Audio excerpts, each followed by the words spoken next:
Welcome to Then and Now, a podcast by the UCLA Luskin Center for History and Policy. We study change in order to make change, linking knowledge of the past to the quest for a better future. Every other week, we examine the most pressing issues of the day through a historical lens, helping us understand what happened then and what that means for us now. Welcome to Then and Now. I'm David Myers, co-host of the podcast. Today, we'll set our sights on the past and present of two countries of great and indeed constant topicality, Israel and the United States. We've spoken on past episodes of this program about the profound crises of democracy affecting both American and Israeli societies. And both have deep and seemingly insoluble, or at least very hard to solve, problems that stand at their core. In the case of the United States, it is the place of race and racism and the enduring legacy of slavery that haunt the American psyche and perpetuate inequality. In Israel, it is the place of Palestinians in a self-described Jewish state that has continually defied a morally and politically acceptable solution, and which now seems more vexing than ever. To help make sense of these two cases and the connections and comparisons between them, I'm pleased to welcome to Then and Now Dr. Yael Sternhell, who teaches history and American studies at Tel Aviv University. Yael Sternhell is the author of the acclaimed book, Roots of War, The World of Movement in the Confederate South. She is recognized as one of Israel's leading experts on U.S. history. She's also a keen observer of Israeli history and political life, which she came to know well through an earlier career as a radio and television journalist. Welcome to Then and Now, Yael. Thank you. So tell us what prompted you to become an historian and leave behind that promising career as a journalist. Well, I actually don't remember myself ever not being a historian. And so in some ways, my career in journalism always seemed to me as a distraction from what I really wanted to become, which was a person who thinks about history for a living. Working as a journalist was also a way to sort of engage with historical processes while they were taking place. And I think that was my favorite part of the job. But it was never quite the job that I wanted. And I wanted to pursue what I had always planned to pursue, which was a career as a historian. And I was lucky enough to be able to make that happen. And why did you choose U.S. history? Right. Truthfully, I think it pretty much goes back to a formative experience that I had as a 7-year-old living in Princeton, New Jersey, though I had a very happy childhood. And my father was an incredibly optimistic, happy, really just delightful person to be around, and an extraordinary father and husband. There was always something in the background. There were some shadows that I knew were kind of lurking. I didn't have grandparents on my father's side. And he had these two aunts who lived in Haifa. And we used to go there on Saturdays, not every Saturdays, but often enough. And I remember that whenever I used to complain about these visits, then my mother would say that they saved your father's life, and we are 100% committed to their well-being. And so I don't exactly remember when I realized that my father has what is not, I mean, it's not unusual for people of his generation, of course. I mean, everyone who survived the Holocaust and made it to Israel has some kind of insane life story that resulted in them being saved. But there was always something there. And I think I developed from an early age an interest in the kind of darker aspects of life, to be honest. And so you ended up studying the American South during the Civil War. And I'm wondering, concomitantly, do you see history as a tool of historical reparation in some way? I don't know if it's reparation. I think that I study history because I have a deep interest in how things break down and how human beings deal with these moments of extreme uncertainty. and moments in which everything hangs in the balance, from one's own individual life to the fate of a society at large. And the Confederacy, in some ways, fits the bill in every possible way. So it all came together around the experience of the Civil War South that I then wanted to pursue professionally. Right. So you ended up writing a dissertation and then a book called Roots of War, The World of Movement in the Confederate South. And I'm just thinking of the importance of movement in wartime conditions in your own family history. I do wonder if you think of movement as liberating or as enabling a change in status, or why did you fasten your attention on movement? I came up with the idea in a traffic jam in Tennessee in the summer of 2003. But as much as I like to tell that story about, the very arbitrary way in which I came up with a dissertation topic, I think that in some ways it does really reflect my core interests in life during wartime.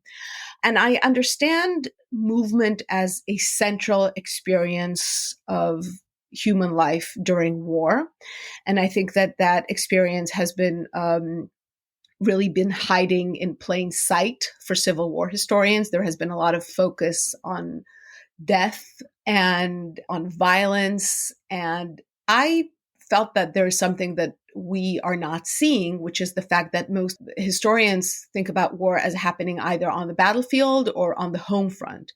Whereas the question that I'm asking is whether war actually takes place also or even centrally on the roads and woods that connect battlefields and home fronts.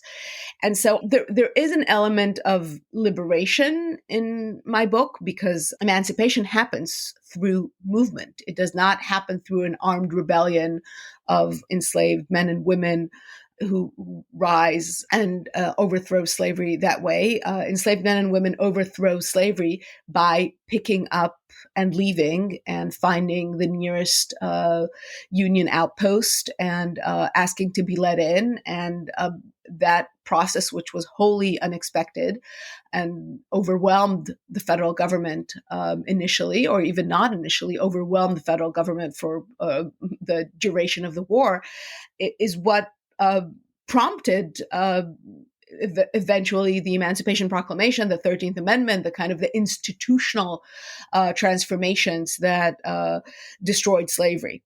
It was very much at first about the fact that people were ready and willing to move.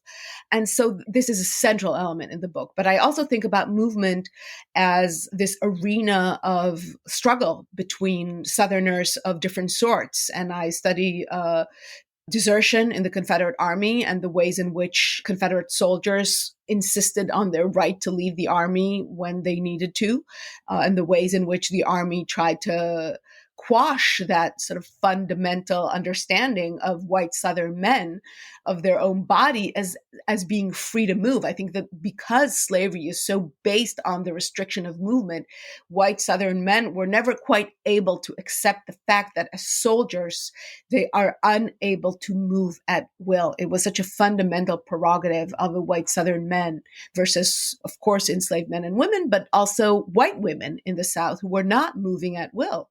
And so this idea of the South as an arena of different but interrelated struggles over the freedom of the human body to move is central to how I see the Civil War. And of course, it raises all sorts of interesting questions about what we do as historians in seeking to understand historical actors and understand them as decidedly human beings, possessed of flaws and perhaps virtues. And I wonder, as you engaged in your study of those embarked on movement, how you managed to balance the impulse to humanize on one hand and at the same time to maintain some measure of moral bearing about the history that you were recording. I mean, I come in some ways on a deep level, as I think we've already established, to the study of the Confederacy from the experience of being the child of a Holocaust survivor, and honestly, in growing up in a society where the Holocaust is everywhere, for better or for worse. I often tell my students when they make comparisons to World War II and the Holocaust, I often say, we should stop talking about it so much. We need to think about other historical examples, because this is not good for us as a society to remain so fixated on the experience of Jews in World War II. And yet, of course, I, on a very emotional level, am fixated on that experience myself. And so I come to the study of the Confederacy from that point of departure. And whenever you study white Southerners, you go through the papers of a family for a few days in an archive. And at the end of it, these people. And you get to know them as, not fully realized human beings, because these are, at the end of the day, letters or diaries, but enough about them. And there is work to be done for a historian to maintain a critical distance from people that you spend time with and that you get to know as fathers and mothers, as children, as siblings. But at the end of the day, it's pretty clear to me who white Southerners were and what were their motivations, and how similar they are, in my mind, to the people who executed Nazism in World War II Europe, and how these two mindsets are similar. And so in that way, it has never, there have never been any serious difficulties for me to place myself morally in that world, which is not to say that I don't see the sort of the nuances and the complexities of the Confederate South. And yet there's nothing morally ambiguous about it for me. Right. So just thinking of the admonition you offered to your students about comparing and then thinking of your own instincts to compare, I want to ask whether you, as a prominent historian of the United States in Israel, who's also a political activist, are consumed by parallels between the two histories that you know so well. I mean, I want to say that I'm quite obsessed by it. I do try to restrain myself, and I do try to, also, these are conversations that I have with my students day in and day out. So there is really never a moment in which I can completely forget about it, because even when I do, they are there to make these comparisons too. And in some ways, I have to say that in my darker moments here as a committed progressive Israeli, the history of abolitionism or the history of the long civil rights movement are really the only thing I have. I mean, I don't know how I could live through the many, many dark, not even moments. I mean, we lived through dark years and dark decades here, if it weren't for the historical example of Black and white abolitionists in the 19th century and civil rights activists in the early 20th century. The ability to tell myself, this is not 1950, this is 1880. And we have a long way to go, and I may never see the end in my lifetime, and that is okay. Well, let's dig a little bit deeper. It's interesting to hear you call attention to, in a certain sense, the salvific nature of the history you study, or at least parts of it. But there are, as you know, as you've said, far darker episodes that you have explored at great length, especially the institution of slavery. And I just wonder how you understand slavery in the United States, a comparative frame to the plight of Palestinians in Israel.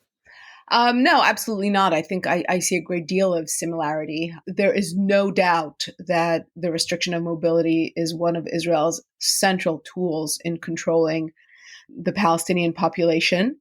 Of course, surveillance is another important point of similarity.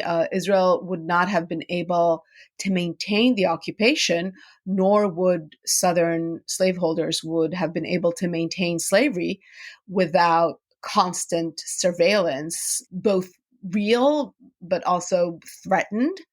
There are many points of difference as well, right? The occupation is not about economic exploitation. white Southerners, whenever they felt that Black Southerners might be leaving, they were desperate to stop them. If there is one thing that a large chunk of the Israeli public would want nothing more is for Palestinians to leave. So I also think that it's important to keep the differences in mind. In some ways, though, I think it is the fundamental mindset that I am most preoccupied with. The ability of human beings to ignore, to be oblivious of the suffering that they are inflicting on others, and the stories that human beings tell themselves about why they are inflicting that suffering, why that suffering is necessary to ensure one's very existence. I think that is the point in which I see the most clear and extreme similarity between Jewish Israelis who support the occupation and white Southern slaveholders. And how does that relate to what we might call the ideological roots of the two conditions? By which I mean, in one instance, the phenomenon of white supremacy, a whole ideological worldview that posits the superiority of the white race, and increasing in recent years, there's been increasing focus and attention on the rise of Jewish supremacy, as reflected in figures like Itamar Ben-Gvir and Bezalel Smotrich, two Israeli cabinet ministers, who espouse, in quite unvarnished terms, doctrines of racial supremacy. How do you see these ideological systems at work? I see them as extremely similar. I don't know if Ben-Gvir, I mean, there is a kind of a large presence of right-wing American Jews in Israel, and particularly within the settler movement. I mean, that has been pretty well documented. I don't know how much direct borrowing there is. I think there is some measure of direct borrowing, but I think that the fundamental mindset that sees both white people and Jews as chosen people who have a right to inflict whatever the hell they see fit on the people living amongst them who are of different ethnic or racial characteristics. The similarities are honestly striking. They may emerge from different belief systems, right? Whether it's the Jewish animosity towards the goy, the Gentile, the other, and white Americans' process of internalizing racism as a way to justify the extremely lucrative and profitable system of slavery. I think the origins of these two ideas may have been different, though. It's always a question that it's the $1 million question, I think, for historians of the early South. What led to what? Racism to slavery, or slavery to racism? This is sort of American or Southern history 101. But even if the ideological origins of white supremacy and Jewish supremacy are different, I think that their manifestations on the ground are hauntingly similar. And my fear is that Jewish supremacy will take hold as an idea. I mean, I think it has already taken hold, but white supremacy has had such a long life. And even when it seems like it might be fading, it gets a new lease on life. And I think, sadly, that Jewish supremacy has become an important principle for many Israeli Jews, and would be very hard to root out. Well, that brings us to the next stage in the development of the two countries, which is to say the current state of democratic crisis. I'd like to get your sense, especially in light of what you just said, of how deep the roots of these crises are in the respective cases. Right. So obviously, as a historian, I see the roots as being a great deal deeper. And in fact, in the American case, we're dealing with two kinds of deeply entrenched systems that are at work here.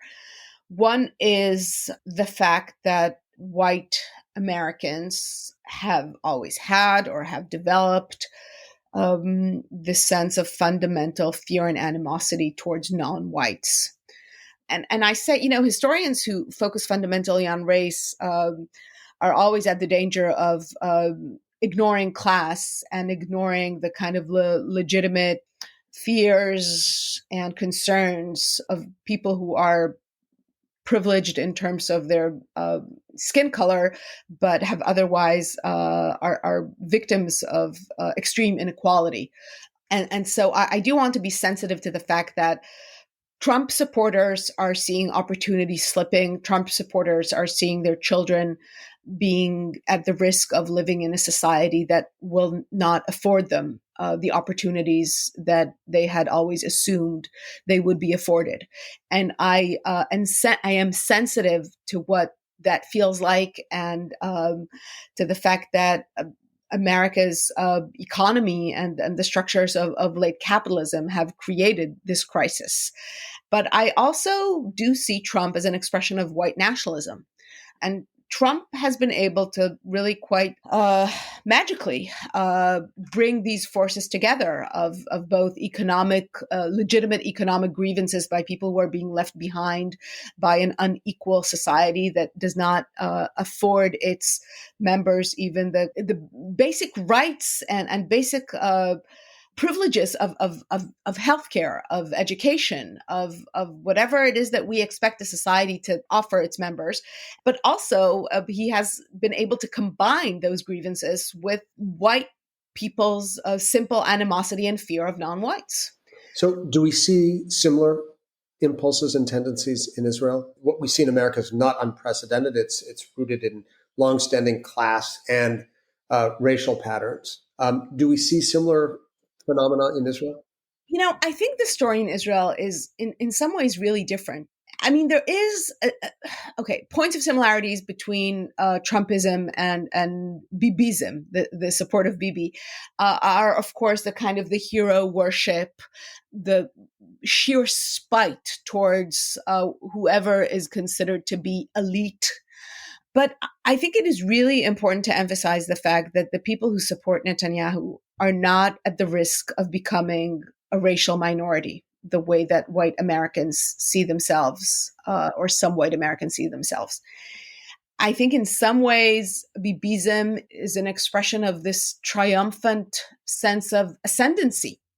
Israel used to belong, quote unquote, to Ashkenazi elites, which are now gradually are being pushed aside. And Israel is not weakening its control over the occupied territories. It is strengthening its control. The prospect of a peace agreement that will result in Israel having to give up territory is fading or has faded. The people who support Bibi have a sense that they have taken over the country and will maintain control of that country for good. The very logic behind the current laws undergirding the judicial overhaul is the sense that we will always be in power. So therefore, we can give ourselves the power to select judges because there will never be a left-wing government who will appoint left-wing judges. And so in some ways, the kind of the sense of loss, of endangerment, and the animosity it breeds in the United States does not at all exist in Israel. And support for Bibi comes from parts of the Israeli public which have prospered economically. Some are, the children of people who used to who belong to the working class, and they are decidedly middle class, are in the professions, are seeing their children going into tech, and are very much part of Israel's prosperity and promise. And so in that sense, I honestly mostly see difference. I see both, but in my view of things, I focus mostly on the difference. And as we wrap up, I wonder if you can reflect on whether the study of the past offers any measure of consolation. You referred at the beginning of our conversation to the emergence of a civil rights movement, which was unimaginable in the late 19th century. Do you think the past offers up any reasonable prospects for consolation? Well, I think the one thing that the past offers is a clear guidance that you simply have no idea what is going to happen. That, I think, in some ways gives me hope that though, I do not wish a civil war on my own country, but it does give me hope that the present and the future are forever unpredictable. And in some ways, the way that the long history of the civil rights movement evolved, with people working for years and decades, just doing their thing, going to the courts, demonstrating, raising money, and waiting for an opening, waiting for an opportunity. And then that opportunity eventually arrived. Again, the circumstances were far from happy. The opportunity was, first and foremost, World War II, another event which I really do not wish on any of us. But what I'm saying is that I do think there are openings that could happen. And honestly, even in this very moment, had you told me 6 months ago, after the election, that we would have what is now estimated to be 2 million Israelis who have participated in one form or another in the protests against the judicial overhaul, that would have seemed insane. I mean, as late as January or maybe December, before the demonstration started, I was in complete despair and thought that it is utterly impossible to explain to Israelis how judges are selected is so absolutely crucial to the way we as privileged Israeli Jews live here. And, now you have 500,000 people every Saturday night demonstrating over how the committee for selecting judges is composed. And so, I think that there is some hope. And, I'm not deluding myself about how difficult things are between Jews and Palestinians in this country. I think in some ways they are much more difficult than the white-black divide in America. Jews and Palestinians do not speak the same language, do not believe in the same God. They are part of the same culture, but there are also many cultural differences. This is a much harder story to resolve. And I don't know what the resolution will be, and I don't know if I will see it in my lifetime, but I don't know how else to live but with the hope that in the same way that history has provided so many twists and turns that eventually did end up with emancipation, did end up with the civil rights movement, did end up with, again, this is in no way me saying that race relations in the United States today are a model for anything. Racial inequality persists in the most harrowing ways in the lives of tens of millions of African Americans. But, it ain't the 1850s anymore. And that gives me hope. On that note of affirmation of the radical contingency of history, I'd like to thank my friend Yael Sternhell, distinguished historian of U.S. history at Tel Aviv University, for being with us on Then and Now. Thank you for having me, David.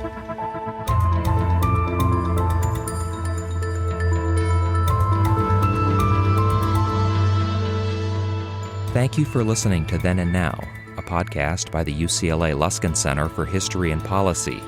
You can learn more about our work or share your thoughts with us at our website, luskincenter.history.ucla.edu. Our show is produced by David Myers and Rosalind Campbell, with original music by Daniel Reichman. Special thanks to the UCLA History Department for its support, and thanks to you for listening.